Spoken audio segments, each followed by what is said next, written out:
December 2018. London was a city on edge.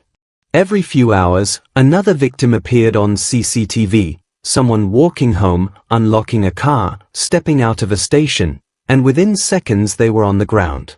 2 riders, black helmets, no plates. 1 dismounts, 1 waits. A phone, a bag, sometimes a watch. Gone before anyone could react. By the time patrol cars arrived, the city had already swallowed them. This wasn't petty crime anymore. Across the capital, police analysts drew lines on maps that formed one word over and over again. That word is arrogance. Arrogance from gangs who thought the law could no longer touch them. Arrogance that turned everyday roads into racetracks. And in those few frantic months, London saw something it had never faced before. A new breed of thieves who rode straight into daylight and vanished into traffic. But arrogance always has a cost. And for one man, it would mean the end of a carefully built empire. Welcome to Crime Scene Chronicles, true stories from Britain's hidden underworld, thanks to our existing subscribers who keep supporting this channel. If you're new here, subscribe now for more real cases told exactly as they happened, and turn on notifications so you don't miss the next story. It began quietly. New Year's Eve 2017, Kensington High Street. The lights from the shop windows still reflected on wet pavement when a stolen black Range Rover reversed hard into the glass frontage of a designer store. The shatter was instant, a sound that carried down the block. Seconds later, masked men flooded inside. They didn't bother with small items. They went straight for Canada Goose and Moncler jackets, pieces worth nearly £1,000 each. In under 2 minutes, the gang was gone, the Range Rover already turning into side streets, headlights off. The store alarm still echoing behind them. When police reviewed the footage, they saw something different. The attack wasn't reckless. It was surgical. Every move planned, the angle of entry, the getaway lane, even the minute chosen. No DNA, no prints, no chatter on local radios. And that silence spoke volumes. Within weeks, the same shop was hit again. Same method. Same style. This time, a security guard tried to intervene. He was knocked unconscious in the street, left with injuries that would last for years. For detectives, the question changed from who to how many. By early 2018, data analysts inside the Met Police were charting a pattern that reached beyond smashed windows. Dozens of robberies, same timing, same crews, same exits. Luxury boutiques, camera equipment, high-end watches. The robberies weren't just about money. They were statements. Detective Inspector Jonathan Davies gave the operation a name, Fieldhouse. Its single rule, watch, don't interfere. They wanted the whole structure, not fragments. So for months, undercover teams let the gang run, mapping every hit, every stolen bike, every phone SIM swapped before a job. At the center of it all was a name that few outside Fulham knew, Terry Marsh. 32 years old. Quiet. Disciplined. Not the swaggering type. But in the world of organized street crime, he was something close to a commander.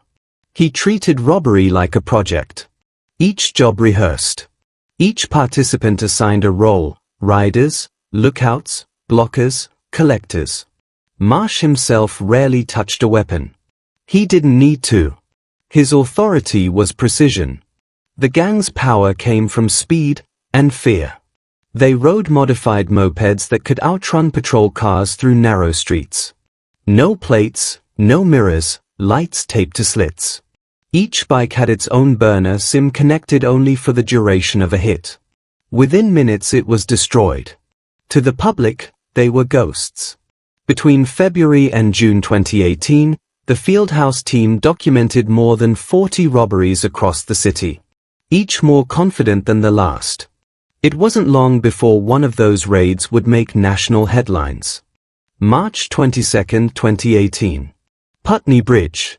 BBC technicians were rigging cameras for the annual Oxford-Cambridge boat race, Equipment worth nearly £170,000. Mid-morning, traffic slowed. 2 mopeds stopped beside the bridge railings. 4 men in black stepped off. One held an angle grinder, another a crowbar. They went straight for the camera mount. Among pedestrians that morning was an off-duty Met officer, Stephen Wagstaff.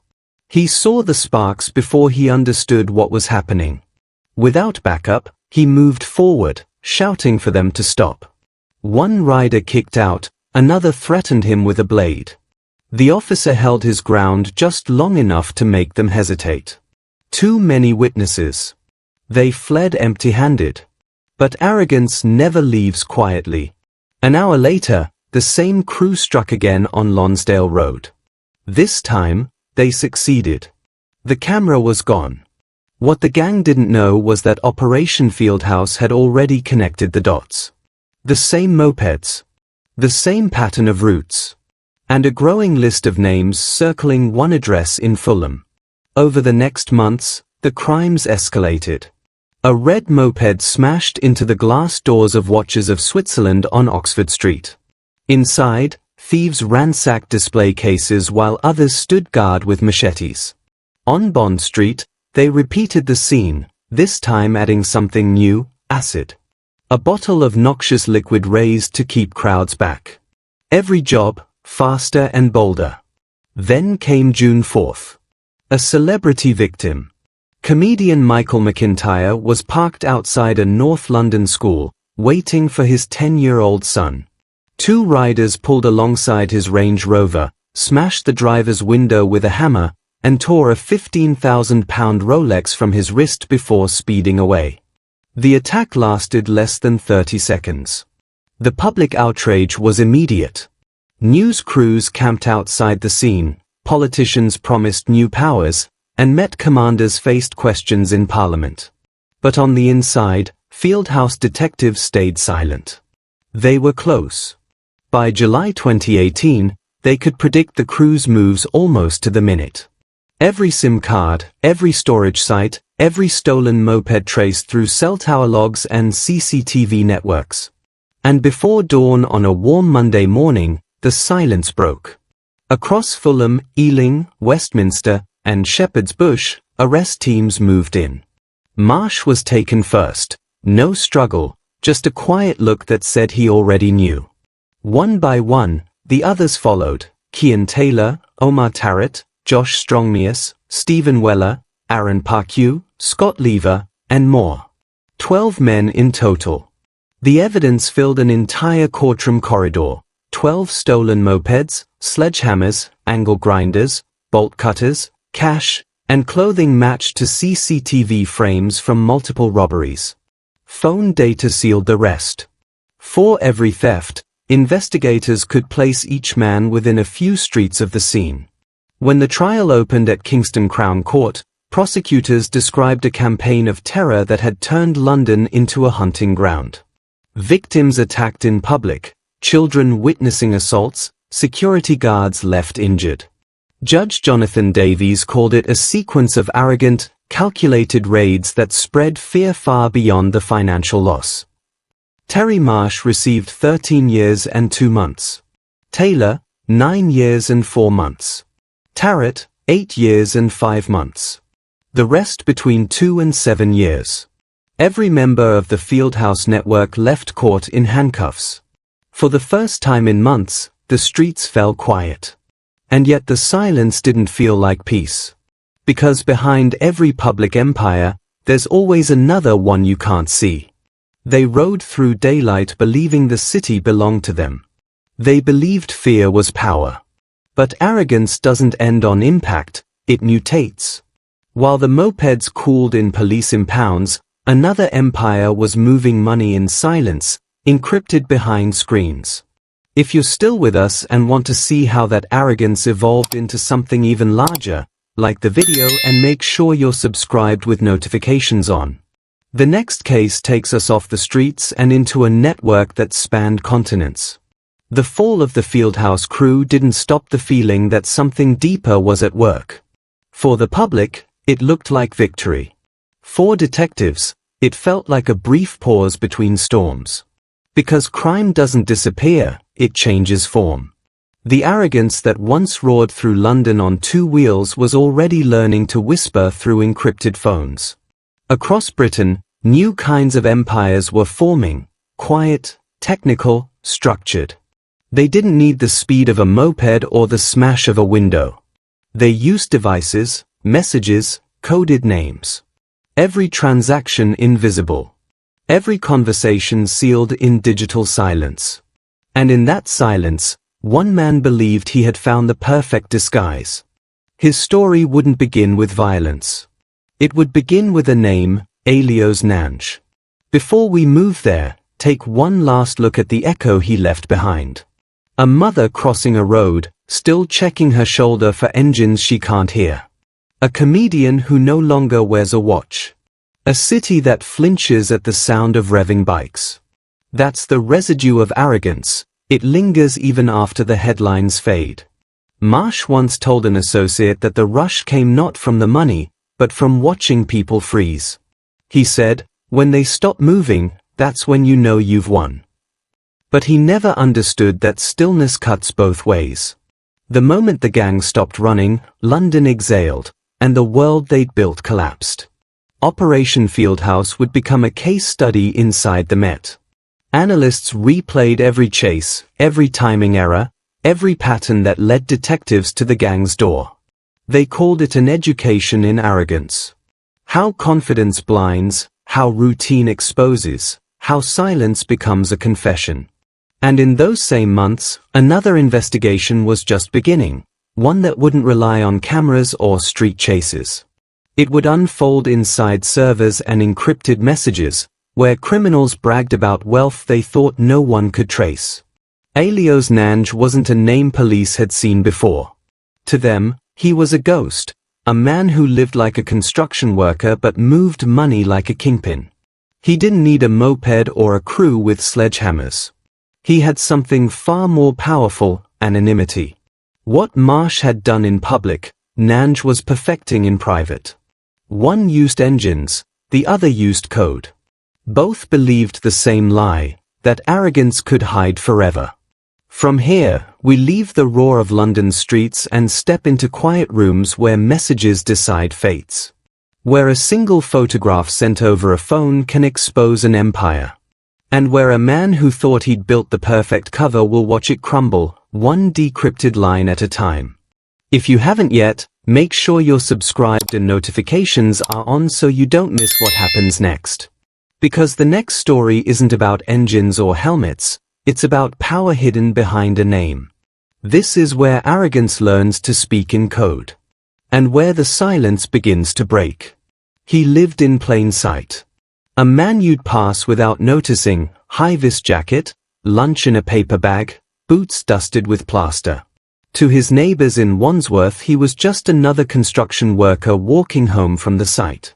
But inside that small flat on Smuggler's Way sat one of the most profitable cocaine operations in Britain. Alias Nanj didn't talk much. He didn't need to. For almost 15 years he'd built a network so efficient that cash moved faster than police paperwork. Every courier, every stash house, every pickup point was layered behind another name, another phone, another risk. And in that maze of secrecy, he believed himself invisible. Born in Albania, smuggled into the UK at 15, he'd learned early that anonymity was currency. He spent years on scaffolds, saving enough to rent rooms, sending money home. But the work never brought what he wanted, control. So he drifted toward people who moved cash the quick way. By his mid-30s, the boy hidden in a lorry had become the man hidden in a network that spanned borders. He liked order. He wrote lists, timed deliveries, set quotas. He was proud of being calm when others panicked. Arrogance disguised as discipline. The empire wasn't built on violence but on trust and numbers. Half-ton shipments arriving from continental Europe.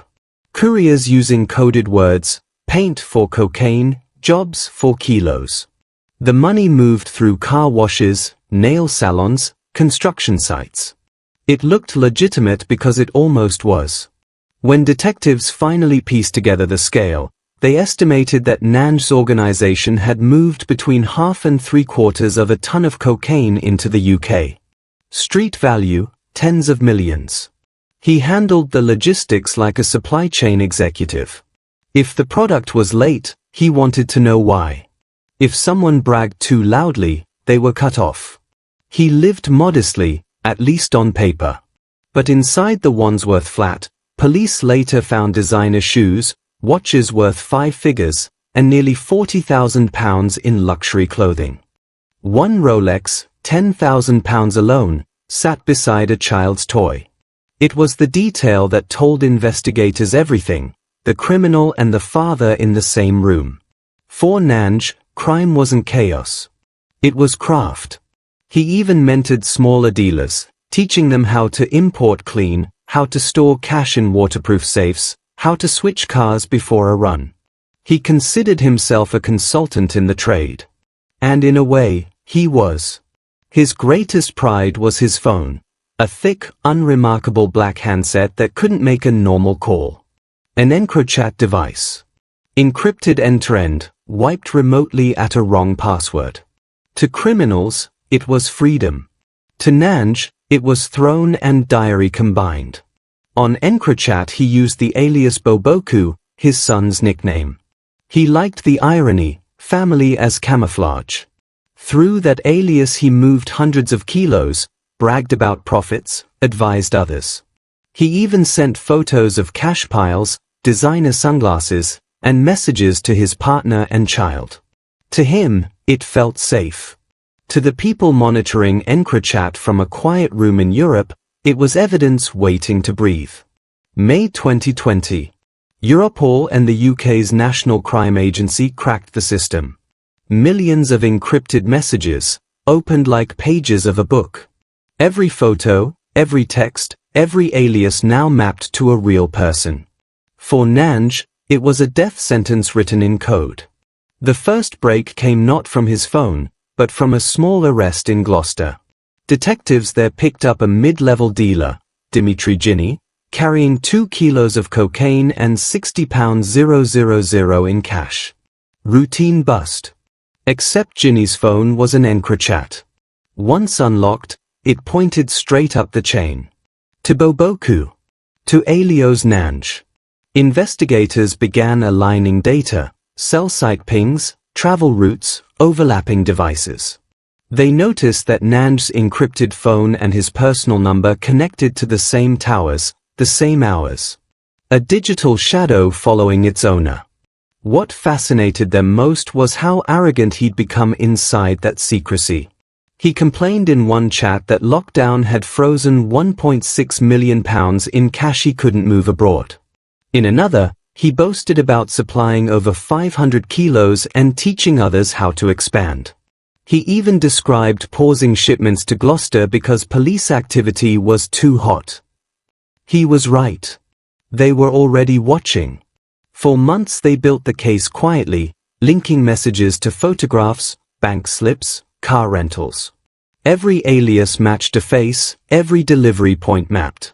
When the warrant finally came, officers found him at home with his family. He said nothing. The search team spent hours cataloging items, phones, safes, documents. Each piece a bridge between the man in work boots and the trafficker behind a screen.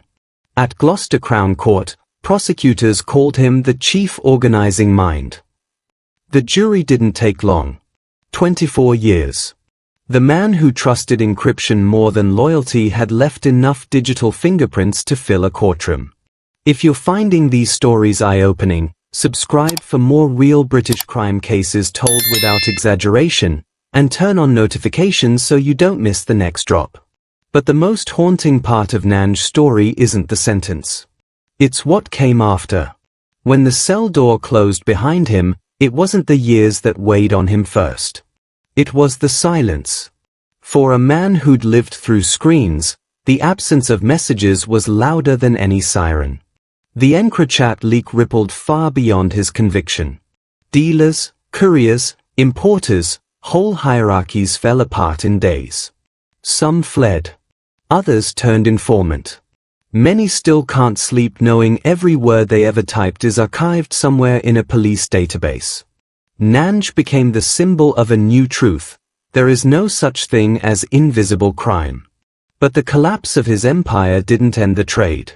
It just exposed how deep the roots went. For every encrypted supplier, there were street bosses ready to take the gap he left. Men who didn't hide in data clouds, they wanted the spotlight. East London would produce one of them. His name was Shayhan Ahmed. Where Nanj built in silence, Ahmed built on noise. He filmed himself calling out his rivals, bragged that he was Pablo of East London, and ran his operation like a brand campaign. While police analysts were still reading Nanj's decrypted arrogance, Ahmed was already broadcasting his. To him, anonymity was weakness. Fame was leverage. He wanted to be feared, but more than that, remembered. He turned his 3 drug lines into something close to a franchise. The brand name was Killer. Users knew the numbers by heart, orders came by text and deliveries by scooter. Each line worked 24 hours a day. Each one carried heroin and crack. Each one fed his ego. The Metropolitan Police's Operation Yamata mapped him quietly for months. They tracked cash deposits, burner phones, and the endless rotation of runners who carried his orders through Tower Hamlets and Stepney. It was small-scale next to Nanj's empire, but the arrogance felt identical. When detectives finally struck, 2 addresses went down simultaneously, his flat on Stead Street and another safe house nearby. Inside, they found drugs, cash, and a video. In it, Ahmed looked straight at the lens and said he ran East London. That single clip would follow him all the way to Snaresbrook Crown Court. He didn't fight the case. Maybe he knew it was pointless. The judge called his attitude chillingly casual. 9.5 years. But something about the pairing of those 2 arrests, Nanj the ghost, Ahmed the showman, made investigators rethink what arrogance really looks like. It can whisper behind encryption or scream through a camera phone. Either way, it ends the same: cold cell, broken empire, a story for the record. If you haven't already, like the video, subscribe, and turn on notifications, because what comes next isn't just another bust. It's a war that played out on 2 wheels, in daylight, in front of children, celebrities, and commuters who never saw it coming. The streets of London were about to face a new kind of predator. Not hidden in the shadows. Not sitting behind encrypted screens. But roaring through traffic at 60 miles an hour, masked and untouchable. This is where arrogance meets velocity. And the city learns what fear really sounds like. Thursday, the 21st of June 2018. A quiet street in Richmond. 3:14 p.m. A mother walks her 3-year-old son home from nursery. The sound that comes next still echoes through every police briefing about moped crime in London. 2 bikes. 4 riders.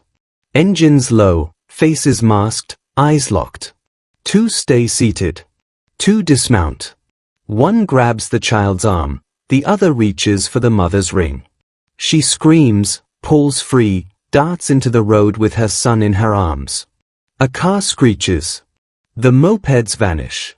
4 weeks, the footage played on every news channel. Celebrities shared it.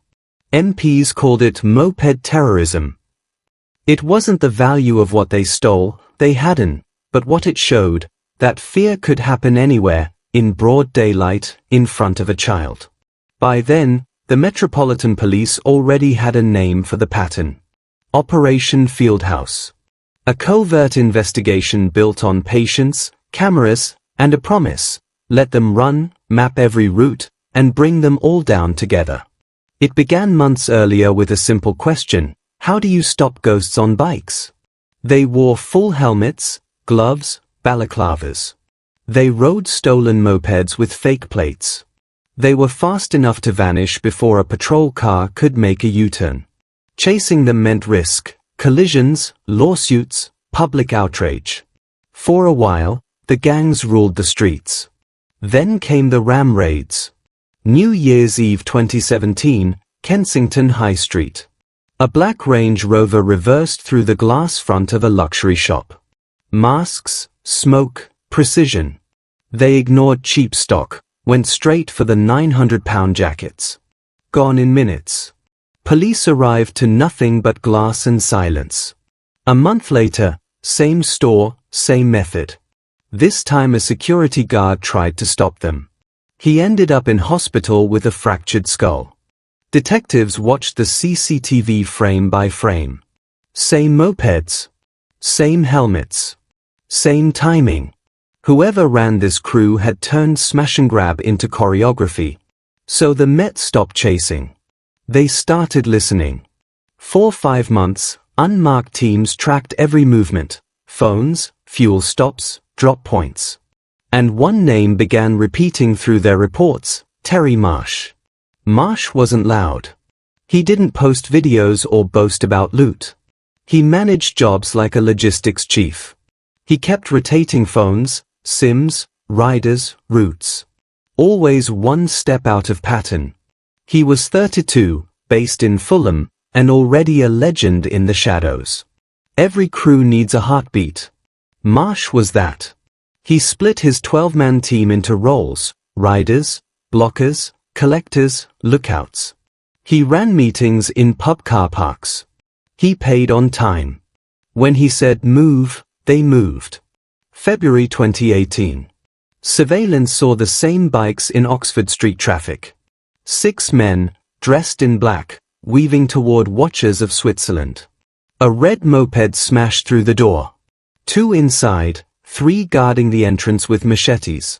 Glass shattered, alarms screamed, and in under 2 minutes they were gone. £400,000 in Rolexes vanished into London air. Weeks later, Bond Street. Same crew, same tempo, new weapon, acid. They carried bottles of noxious liquid, ready to throw if anyone intervened. By June, the madness was everywhere. Phones snatched in traffic. Tourists attacked on bridges. Even comedian Michael McIntyre was dragged from his car outside a school, his £15,000 watch ripped off his wrist while his son watched. 30 seconds. Gone. Public pressure exploded. Politicians called for pursuit reform. Headlines demanded answers. Operation Fieldhouse was told to deliver. Then, in May 2018, luck arrived disguised as chaos. 2 stolen mopeds, 3 men, a 90-minute chase through 10 boroughs. They filmed themselves laughing while police sirens wailed behind. When the bikes crashed in Ealing, officers found phones full of self-recorded footage. GPS tags linked to multiple robberies under Fieldhouse investigation. For the first time, police had faces and locations together. By July, detectives could predict the crew's next hit almost to the minute. Every burner phone activation, every new SM, every cross-borough run fit the pattern. The map was ready. The raid set. At 4 a.m. they moved: Fulham, Ealing, Westminster, Shepherd's Bush. Doors smashed simultaneously. 12 men down before sunrise. The search teams found 12 stolen mopeds, £6,000 cash, bolt cutters, grinders, and the same black clothes from CCTV. Phones pinged to crime scenes. DNA on tools matched Marsh's flat. When the case hit Kingston Crown Court, the scale was laid bare. Weeks of robberies, ram raids, and street violence unfolded for the jury. Judge Jonathan Davies told them their crimes had corroded the sense of safety in the city. He spoke about the Richmond mother, the comedian, the delivery drivers who no longer felt safe to work. Marsh received 13 years and 2 months. Kian Taylor, the elite getaway rider, got 9 years and 4 months. Omar Tarrant, the enforcer, 8 years and 5. Others followed down the dock line one by one. By the end of sentencing, every core member of Fieldhouse was either in custody or under license. When the judge finished, the courtroom was silent. Not for sympathy, for relief. For the first time in months, London could breathe without the sound of engines in its throat. If you're finding these stories worth your time, tap like and subscribe so we can keep bringing you the cases that reshaped Britain's streets. But justice is never a full stop. It's a comma. Because while the Met was locking up Marsh and his crew, another network was quietly building a different trade in the same city. Not drugs. Not watches. Phones. Tens of thousands of them. Every week. Every street. And unlike Marsh's men, these thieves didn't need acid or sledgehammers. They needed only one hand and a bike that could fit through crowds. That's the business model of modern London crime, speed without blood. Low risk, high reward. He didn't steal phones himself. He didn't need to. By the time a rider yanked a device from someone's hand near Oxford Street or Camden, Sajki was already waiting, 2 boroughs away, in a quiet warehouse lined with bubble wrap, foil, and cardboard boxes. He treated theft like logistics. Each phone tagged, logged, sealed, shipped. To the outside world, it looked like a courier hub. Inside, it was the clearinghouse for London's stolen tech. Detectives say more than 5,000 devices passed through his hands. iPhones, mostly. Every one worth a few £100 in the right market. More, once it crossed the sea. He called himself a businessman. He wasn't wrong. His partner, Ahmed Abdelhakim Banafi, ran the numbers. 2 more, Nazi Chiraisha and Riyad Mamouni, handled packaging and courier links. Together they built a conveyor belt from London pavements to the docks. Foil-wrapped phones hidden in shipping crates misdeclared as clothing or food. The destination, Algeria, Morocco, Southern Europe. The profit, safer than cocaine, faster than cash. Undercover officers had watched them for months. They weren't chasing scooters anymore. They were following spreadsheets, IMEI numbers, cargo manifests. Each arrest from Operation Fieldhouse gave them another clue: phones recovered, serials traced, routes mapped.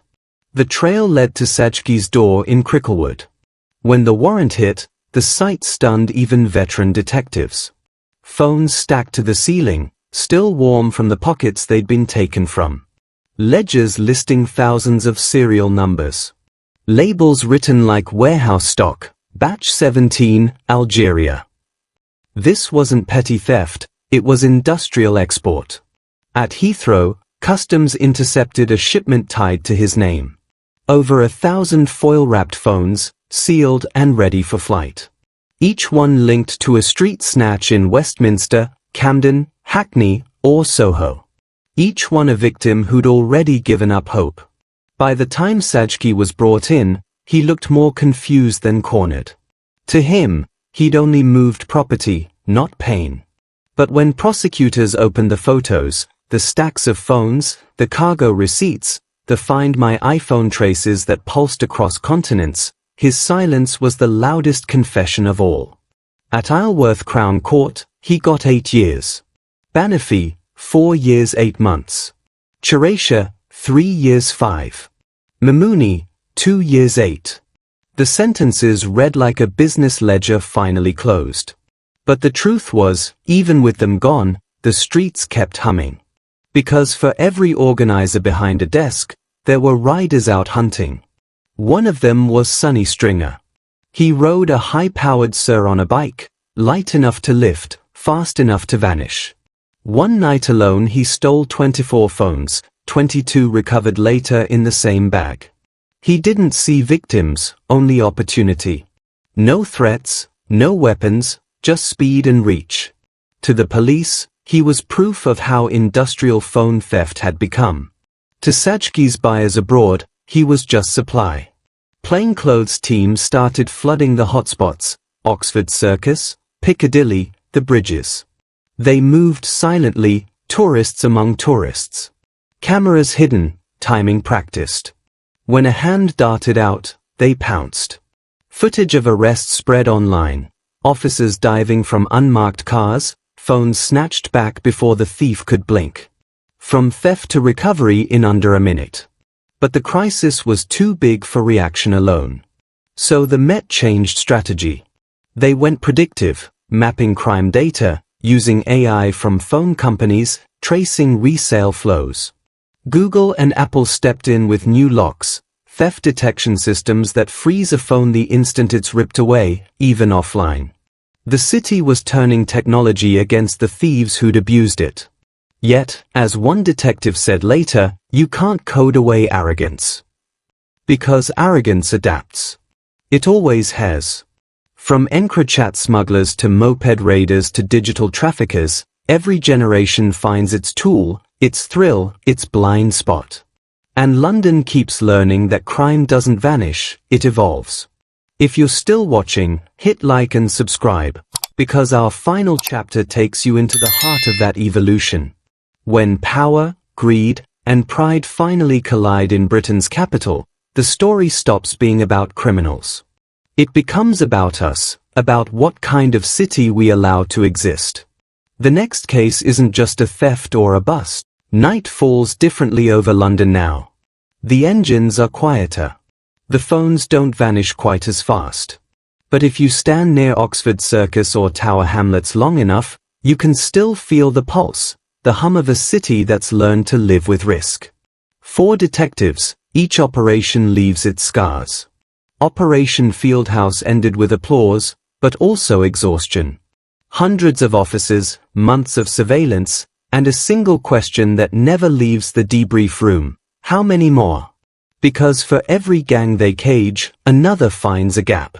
For every encrypted line they crack, someone builds a new one. It's a cycle powered not only by money, but by the same old engine that drove Marsh, Nanj, and Ahmed: arrogance. Arrogance whispers the same lie to every criminal: you're smarter. You'll get away. Terry Marsh believed speed would save him. Alios Nanj trusted mathematics and code. Shayhan Ahmed thought fame could shield him. And Sajki, he believed crime could be systemized, exported like freight. Each man different. Each convinced he was the exception. But London remembers. The city has a long memory for hubris. It still remembers the summer the mopeds ruled the streets, the winter when encrypted phones turned into confessions, the raids that ended at 4 a.m. with 12 doors kicked in and 12 empires turned to dust. The lesson is simple, brutal, and constant. Technology doesn't make you invisible. Silence isn't safety. And arrogance always leaves a trail. Walk through Westminster today and you'll see uniformed patrols beside plainclothes watchers. AI software scanning license plates. Customs officers opening containers that once looked ordinary. Each new tool born from the mistakes of those who thought they couldn't be caught. But justice in London has another side, its victims. A mother still checks her mirrors on the school run. A comedian won't wear a watch in public. Students clutch their phones tighter at bus stops. The city moves on, but its rhythm has changed. Every vibration in a pocket feels like a test of trust. And somewhere in a cell, maybe in Wandsworth or Fulham or Isleworth, another man stares at a concrete wall and replays the same scene. The knock at the door. The search. The moment he realized the story was over. That's what arrogance never predicts, the quiet after the chase. If you followed this far, hit like, subscribe, and turn on notifications. Not for the algorithm, but because these stories matter. They remind us what happens when ambition outruns conscience, and how quickly an empire built on ego can fall. Because the truth is, these cases aren't only about crime. They're about a country learning what it means to protect itself in an age where greed moves faster than law. They're about how a single decision, a text, a delivery, a boast, can turn a life into evidence. London will keep changing. New gangs will rise, new operations will form, new headlines will shout biggest bust ever. But behind every flashing blue light, the same lesson waits. Arrogance always writes its own ending. Sometimes it just takes a while for the credits to roll. Thank you for watching Crime Scene Chronicles documentaries.